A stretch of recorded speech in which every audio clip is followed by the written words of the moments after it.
Na porção dessa semana, a gente lê sobre o famoso sacrifício de Isaac.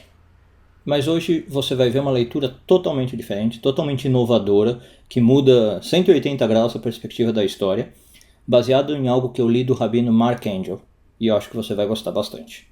Eu sou Yair Alon, e essa é a Energia Semanal.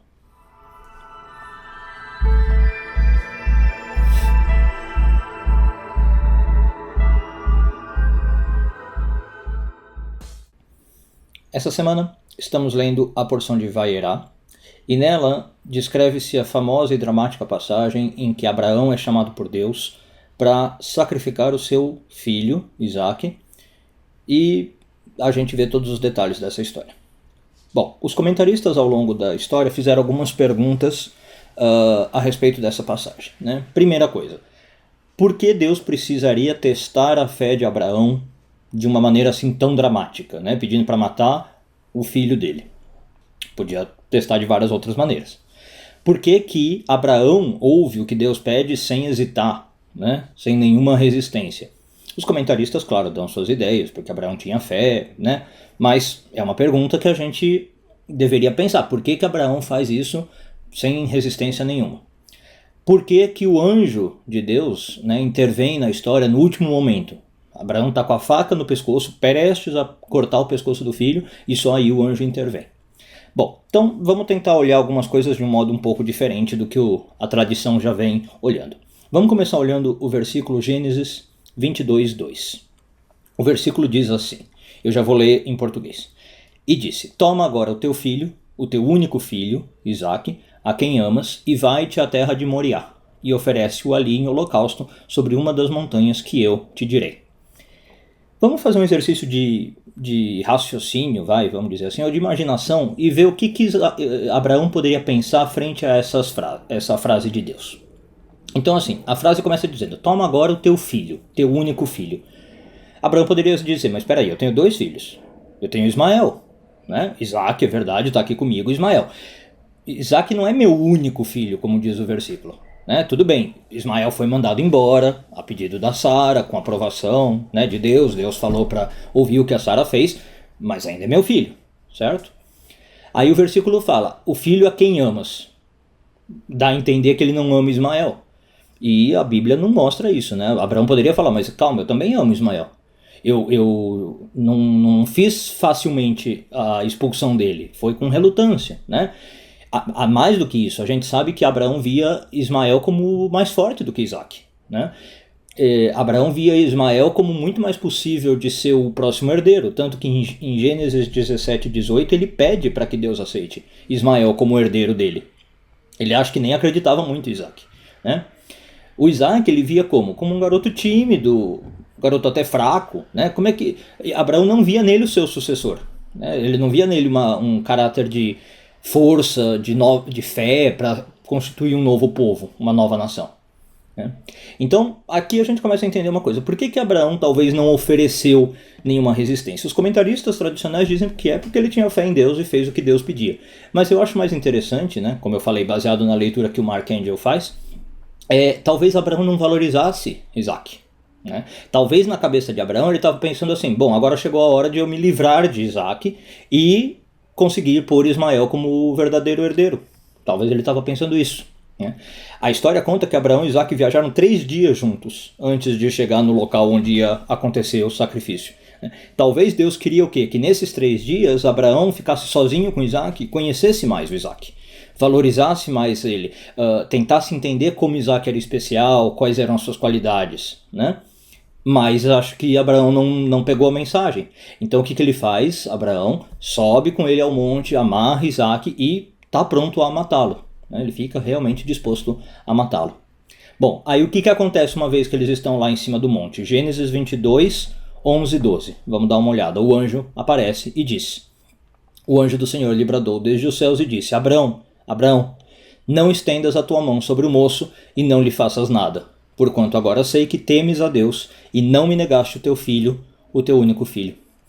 Então a primeira coisa interessante de notar é o que, quando o anjo chama Abraão, ele chama 2 vezes, né? Abraão, Abraão. E Na Torá, a gente sempre lê, quando a gente lê a Torá em público, a gente lê ela cantada, né?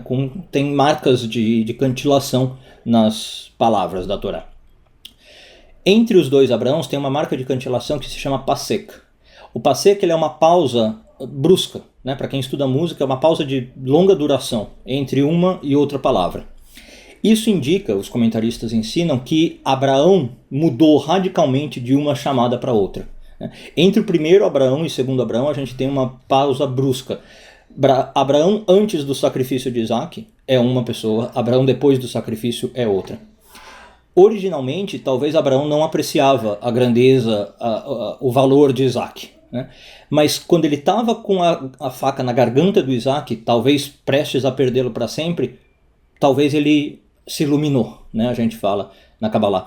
Acho que naquele momento talvez ele percebeu como ele tinha julgado mal a Isaac. Agora, naquele momento crítico, ele passou a perceber as qualidades de Isaac.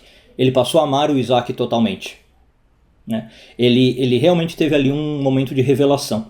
Então, voltando ao versículo Gênesis 22, 12, o anjo fala: porquanto agora sei que temes a Deus, e não me negaste o teu filho, o teu único filho. Essa palavra negaste é muito interessante. Em hebraico ela é hassarta, né? E a raiz da palavra é a mesma da palavra rosher, né? Em hebraico, que significa escurecer. Então a gente pode ler esse versículo como talvez o seguinte: agora eu sei que você teme a Deus, né? Ou seja, você entendeu minha escolha de Isaac como seu sucessor, você se submeteu a isso. Por quê? Como é que eu sei isso? Deus falando: porque seus olhos não estão mais escuros, né? Então não que você não me negaste o teu filho, agora você não tem mais escuridão em relação ao teu filho. Você agora sabe o valor dele, você agora percebe a luz que emana dele, certo? E agora você percebe qual é o valor do teu filho único, no sentido de herdeiro, né? Não que é o único, como a gente viu, ele tem Ismael, mas no sentido de herdeiro, né? Então, uma vez que Abraão vê a luz, uma vez que Abraão tem esse relance, Deus percebe: bom, agora você aprendeu a lição. Bom, e aí, para corroborar essa história, né, olha que interessante. Logo em seguida, Gênesis 22, 13, a gente lê o seguinte: então levantou Abrão, os seus olhos e olhou, e eis um carneiro de trás dele, travado pelos seus chifres num mato. E foi Abraão e tomou o carneiro e ofereceu em holocausto em lugar do seu filho. A gente pode pensar, e vários comentaristas realmente falam isso, que o carneiro estava ali o tempo inteiro, né? O carneiro não apareceu magicamente, nada indica que foi uma mágica de Deus. Mas o que aconteceu? Abraão não estava vendo. Ele estava, como a gente falou, cego, né? Literalmente cego porque estava diante de si, do que estava na realidade. Ele viu, ele poderia ter visto, né, claramente um substituto para o Isaac. Tem um carneiro, não preciso matar o Isaac. Ele podia ter falado com Deus: será que não dá para trocar, né? Mas não, ele só percebe a existência desse carneiro depois do sacrifício, depois que a escuridão sai dos olhos dele, né? Aí, quando ele viu o valor que tinha Isaac, ele fala: bom, então eu posso oferecer um carneiro, e esse carneiro vai ter que servir, porque Isaac é valioso demais para mim, eu não posso matá-lo, né? Então, nessa perspectiva, talvez a gente está vendo não como Abraão teve a sua fé testada em Deus, mas ao contrário, Deus talvez está fazendo Abraão passar por um processo de iluminação, de perceber a escolha que Deus fez de Isaac e não de Ismael, de Abraão perceber as qualidades de Isaac, que ele talvez não percebia. E aliás, nós hoje temos muito problema com isso, né? Eu sempre recebo pessoas me falando: nossa, mas é difícil ver o quão espiritual era Isaac, né? Isaac parece uma personagem meio apagada, tal. Jacó também a gente tem uma dificuldade, mas Isaac também. E aí a gente passa pelo mesmo problema de Abraão, né? A gente dificilmente vê as qualidades de Isaac, que na Kabbalah representam o lado de Gevurah, mas há qualidades, muitas qualidades, a gente precisa aprender a verificar. Agora, claro que a gente pode expandir um pouco e sair do âmbito da Bíblia e pensar o que isso se aplica na nossa vida. Muitas vezes nós somos como Abraão, né? A gente não aprecia adequadamente o valor dos outros, até que a gente esteja prestes a perdê-los. Ou, infelizmente, em alguns casos, quando a gente perde, né?